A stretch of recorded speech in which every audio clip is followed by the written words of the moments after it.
ამბები. ირაკლი ჩარკვიანის პირადი წერილები მუსიკოსის გარდაცვალების დღეს ახალი კრებული გამოიცა. წერილები, რომლებიც შემოქმედის პირად არქივშია დაცული, უცხოელი მეგობარი ქალების მიმოწერას აერთიანებს. ვნახოთ ვიკა ბუკიას რეპორტაჟი.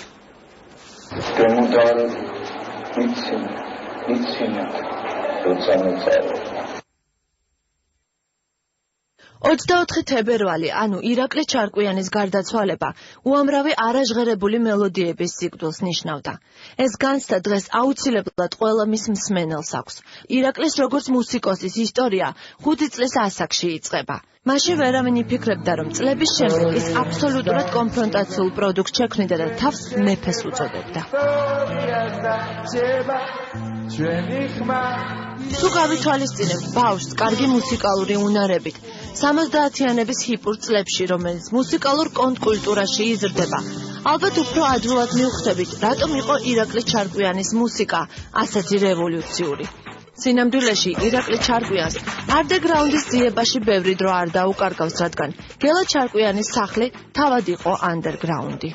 ის თვითონაც იცვლებოდა როგორც ადამიანი, იმიტომ რომ ჩვენს მიმართაც გაუჩნდა პროტესტი, საზოგადოების მიმართაც გაუჩნდა პროტესტი და ეს პროტესტი აღვივებდა და კიდევ უფრო ესე იგი მეტს აკეთებინებდა. ბუნებრივი იყო რომ ეს ატმოსფერო მასზე ძალიან დიდ ზემოქმედებას ახდენდა. ის მიიჩნევდა რომ კლიშეებს უნდა მტრევა ყოველთვის, ყველაფერში, ენაში, მუსიკაში და ასე დაიწყო. ირაკლი ჩარკვიანის ავტობიოგრაფიულ ნაკადებსაც შემოქმედებით აფეთქებებს უწოდებენ. პირადი წერილებიც, რომელსაც მას სხვადასხვა ქვეყნებიდან შეყვარებული ქალებიც წერდნენ, ამ აფეთქების ნაწილია და უკვე წიგნი, რომელიც სპეციალურად მისი გარდაცვალების დღეს გამოიცა.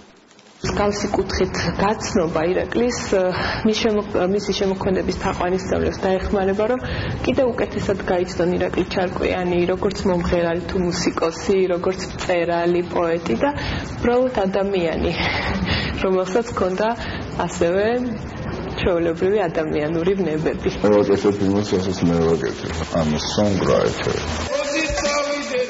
აღელვებული ადამიანები წერილებს ერთადერთ ადრესატთან, ერთადერთ მისამართზე აგზავნიდნენ. საქართველო, თბილისი, ნიკოლაძის ქუჩა, ირაკლი ჩარკვიანს. ამ ქუჩაზე დღეს ქეთათო ჩარკვიანი ცხოვრობს, ხოლო კედლებზე ირაკლი ჩარკვიანი იგრძნობა. არის მანქანის გამოძიება და მოგზაურე ფაქტიურად ირაკლისთან და ამ ქალებთან ერთად აი იმ რაღაცა განზომილება, სადაც ირაკლისაც უყვარდა და ირაკლიც ძალიან უყვარდა. ალბათ ძნელია საქართველოში საკუთარ თავს მეფე უწოდო, მაშინ როცა ზუსტად იცი, ამის გამო გაგაკრიტიკებენ.